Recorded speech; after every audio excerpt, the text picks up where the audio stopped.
तपाईहरु हेर्दै हुनुहुन्छ good morning Nepal. Good morning Nepal. Good morning Nepal. Good morning नेपालको प्रसारणमा तपाईलाई स्वागत छ।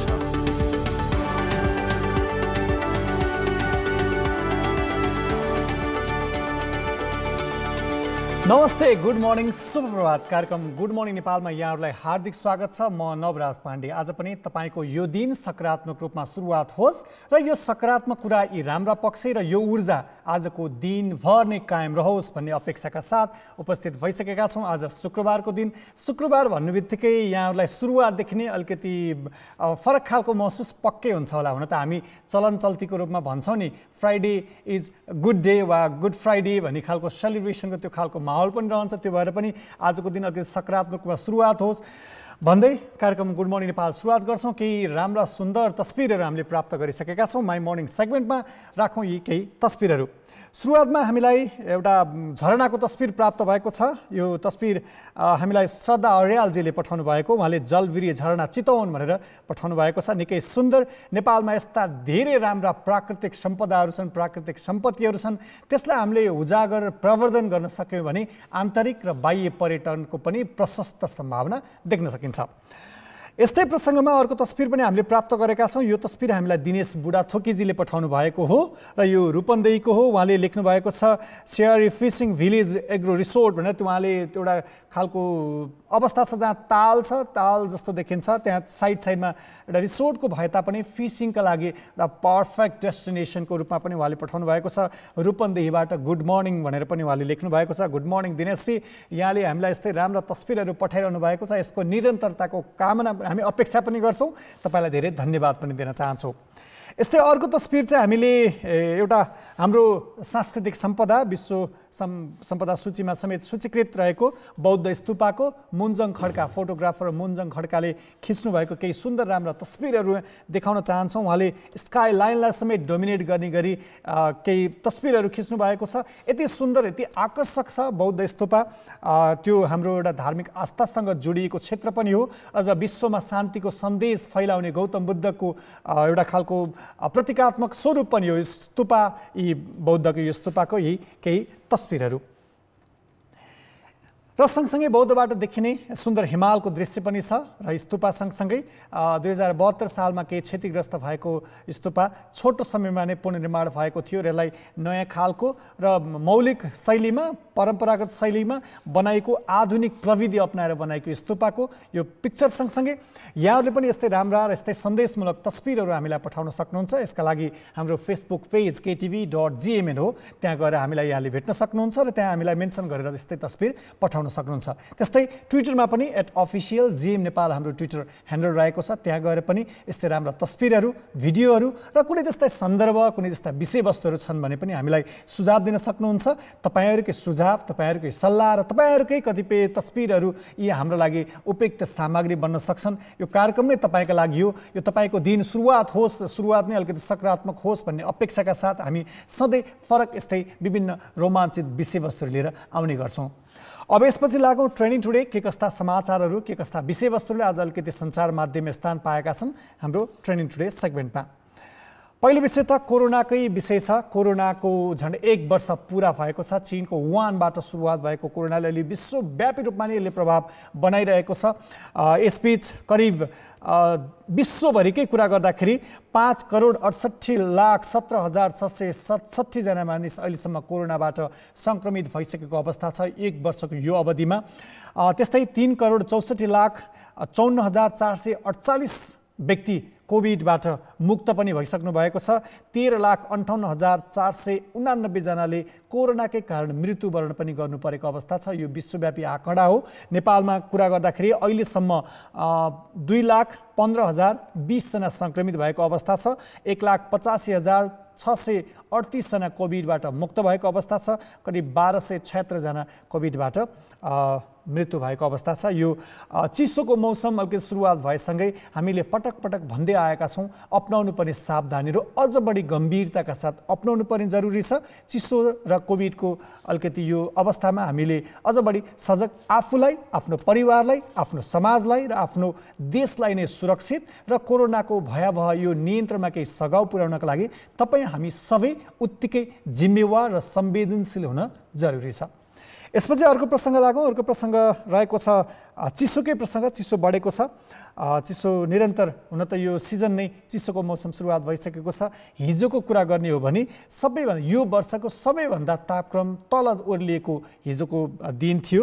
हिजोको तापक्रम चाहिँ 5.6 डिग्री मापन गरिएको थियो। बिस्तारै अब यो चिसो ओह्रालो लाग्ने पनि मौसमविदहरूले बताइरहेका छन्। बिस्तारै यो चिसो मौसमहरू जसरी यो चिसो मौसमको अवस्थामा चाहिँ हामीले अझ बढी सावधानी अपनाउनु पर्ने, बाहिर हिडडुल गर्दाखेरि खानेकुरामा, लगाउने कुरामा र कतिपय हामीले दैनिक जीवनमा प्रयोग हुने वा कतिपय त्यस्तो अवस्थामा हामीले थप सजगता अपनाउनु पर्ने हुन्छ। अब अझै पानी पर्यो भने अझै बढी मौसम चिसो हुनसक्छ, अझै धेरै प्रभावित हुनसक्छ।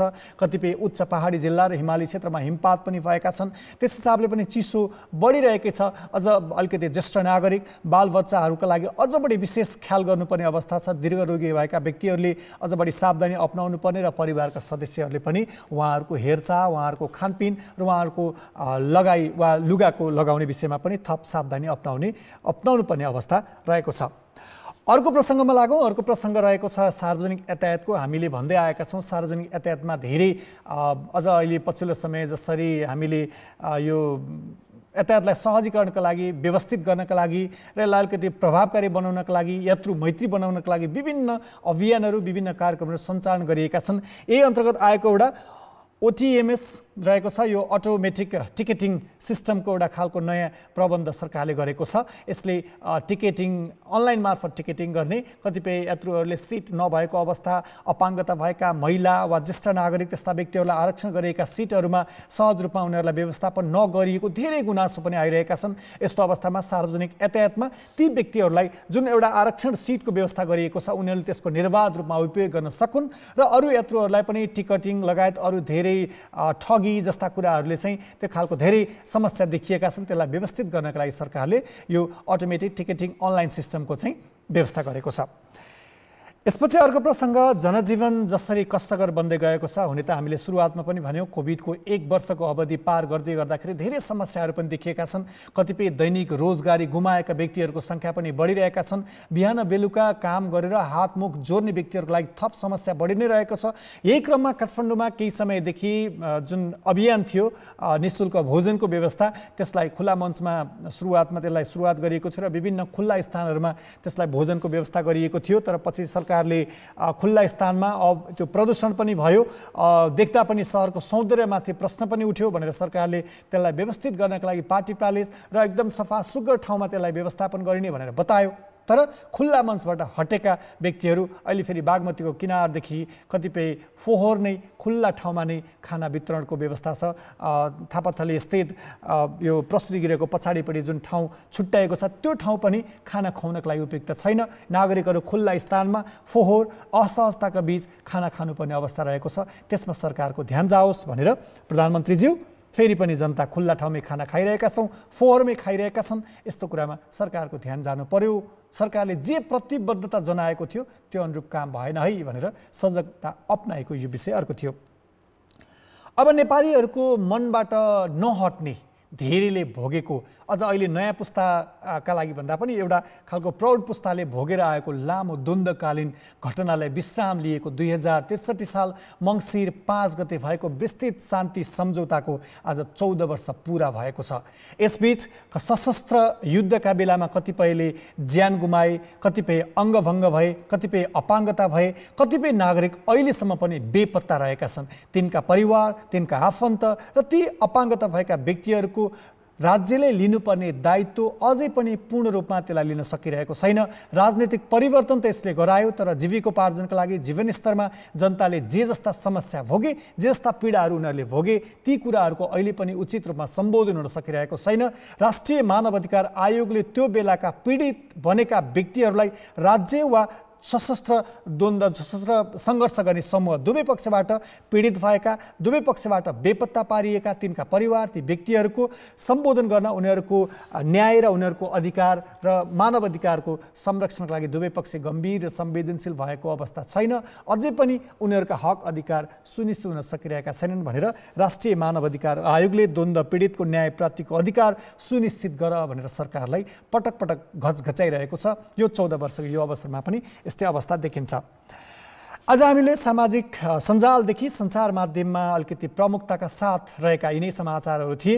यसपछि अलिकति आजको विषयवस्तुतर्फ लागौँ। हुन त हामीले भनिरहेका छौँ विभिन्न पटक हामीले अपनाउनु पर्ने सावधानी। 1 वर्षको बिचमा हामीले धेरै कुरा त थाहा पायौँ, अझै पनि कतिपय कोभिडको विषयमा अझै पनि अनुसन्धानकै रूपमा रहेका छन्। कोभिड विरुद्धका भ्याक्सिनहरू अझै पनि ट्रायलको फेजमा छन्, त्यसको पूर्ण रूपमा प्रयोग र हामीले आश्वस्त हुन सक्ने अझै अवस्था छैन। यस्तो अवस्थामा अझै पनि चिकित्सकहरूको धेरै कुराहरू हामीले प्रभावकारी रूपमा सुन्न आवश्यक नै रहन्छ।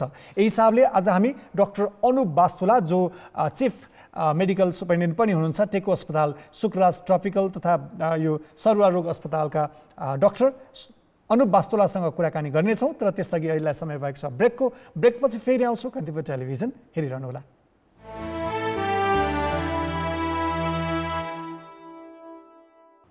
पुनः स्वागत छ। कार्यक्रम गुड मर्निङ नेपालका साथमा हुनुहुन्छ। आज हामी तपाईँलाई स्वास्थ्य सावधानीको कुरा र कोभिड महामारीको बेलामा हामीले अपनाउनु पर्ने कतिपय सावधानी अझ चिकित्साको धेरै कुराहरू हामीले अझै पनि पालना गरिरहनु पर्ने अवस्था पनि छ। यही बिचमा कुराकानी गर्नका लागि यति बेला हामीसँग शुक्रराज ट्रपिकल हस्पिटलका चिफ कन्सल्टेन्ट डाक्टर अनुप वास्तुला हाम्रो सम्पर्कमा जोडिसक्नु भएको छ।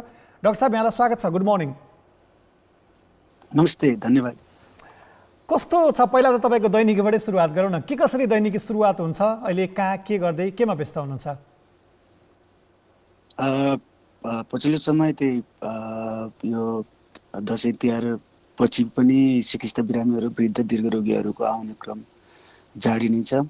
तथापि अब अन्य बिरामीहरूको सङ्ख्या घटेको जस्तो देखिन्छ। तर आइसियुमा श्वास प्रश्वासको समस्या भएर आउने न्युमोनिया भएर आउने वृद्धहरूको सङ्ख्या दिन प्रतिदिनको दर पहिलाको जस्तै नै रहेको छ र तिनै सङ्क्रमितहरू चिकित्सा सङ्क्रमितहरूको उपचारमै मेरो दैनिकी बितिरहेको छ। डाक्टर साहब, अब बिस्तारै चिसो पनि बढी नै रहेको छ। चिसो सँगसँगै कोभिडको सङ्क्रमण र यो समयको त्यति धेरै हामीले अपनाउनु पर्ने सावधानी पनि बढी नै छ। नेपालको सन्दर्भमा कुरा गर्दा 2 लाखभन्दा बढी सङ्क्रमित पनि भइसकेका छन्। अझै पनि हामीले सजगताको कुरा अपनाउनु पर्ने कतिपय सावधानीका कुरा त्यो कुराहरू अझै पनि जरुर छ। हामीले यो कुरा सूचना सम्प्रेषण गर्न अझै जरुरी छ। यहाँ यो क्षेत्रमै काम गर्नुभएको यति लामो समयदेखि सक्रिय पनि हुनुहुन्छ कोभिड विरुद्ध। यहाँले जुन खालको उपचार पद्धति अप्नाइरहनु भएको छ, के सन्देश छ, के कुरा चाहिँ अझै हामीले अपनाउनु पर्ने जरुरी छ?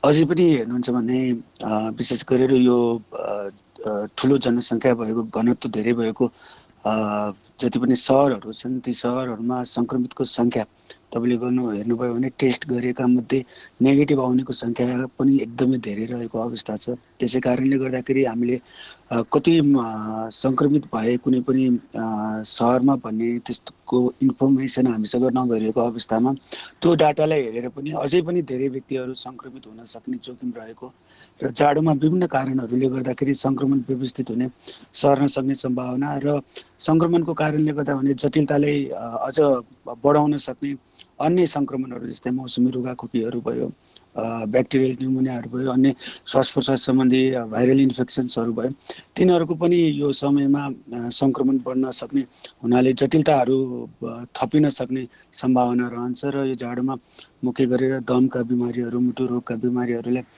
यो कोभिड सङ्क्रमण लगायत अन्य सङ्क्रमणहरूले गाँच्दाखेरि चिकित्सा बिरामीहरू बढ्न सक्ने सम्भावना देखिन्छ।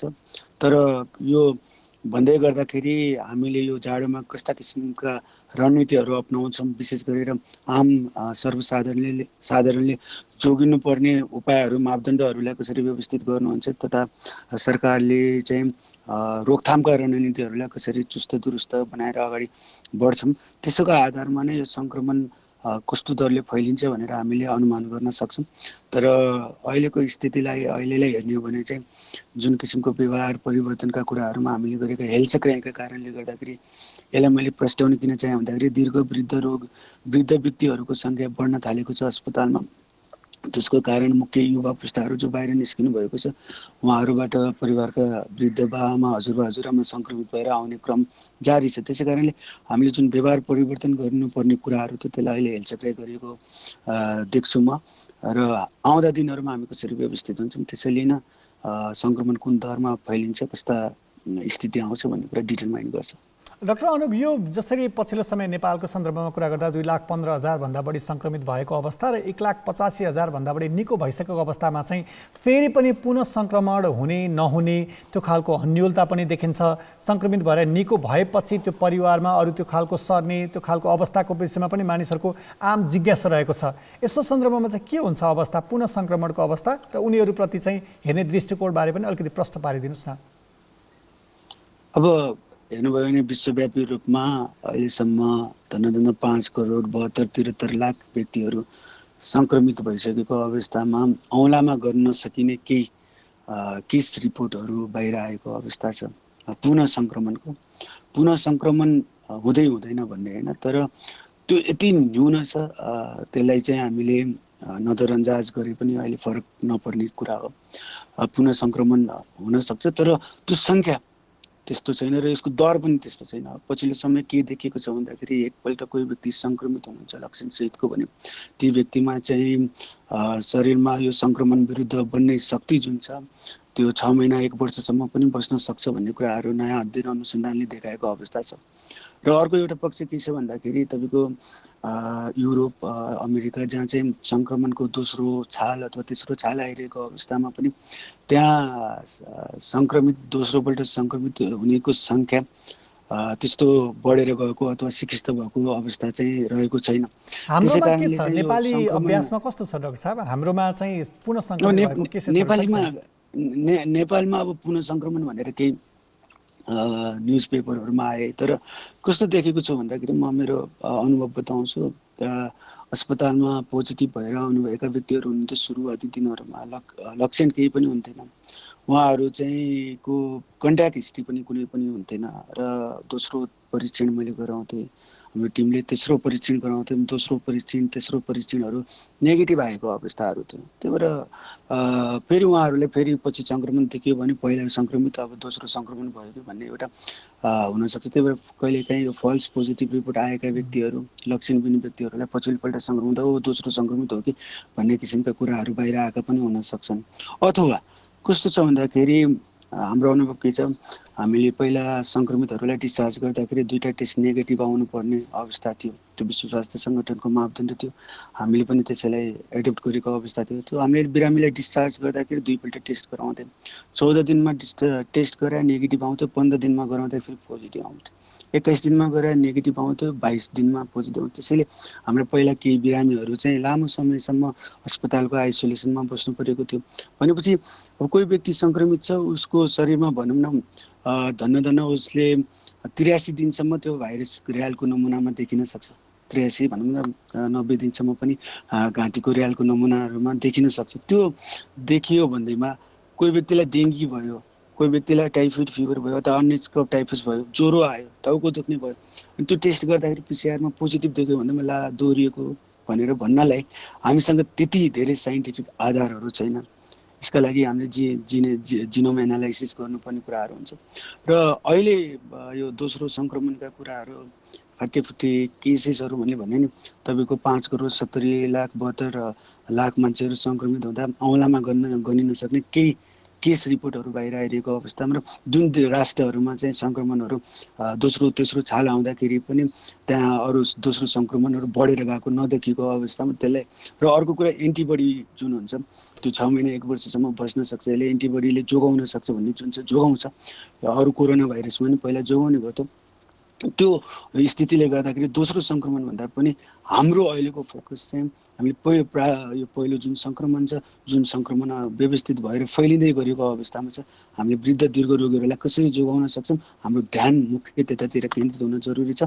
भने कोही व्यक्ति सङ्क्रमित हुनुभएको छ निको हुनुभएको छ भने सुरक्षाको मापदण्डलाई चाहिँ व्यवस्थित गर्नुहोस्, अलि हेलचक्राइ चाहिँ नगर्नुहोस् भन्न चाहे मैले। यही बिच चाहिँ कतिपय अवस्थामा सरकारले पनि अलि अप्ठ्यारो धेरै नै अप्ठ्यारो भएपछि मात्रै अस्पताल आउनु होला भन्ने आग्रह गरेपछि कतिपय मानिसहरू अप्ठ्यारो भइन्जेलसम्म पनि घरमै बसेको र अन्तिम अवस्थामा हस्पिटल जाँदाखेरि अब गाह्रो भयो, अन्तिम अवस्था भएको हुनाले ज्यान गुमाएको अवस्था पनि छ।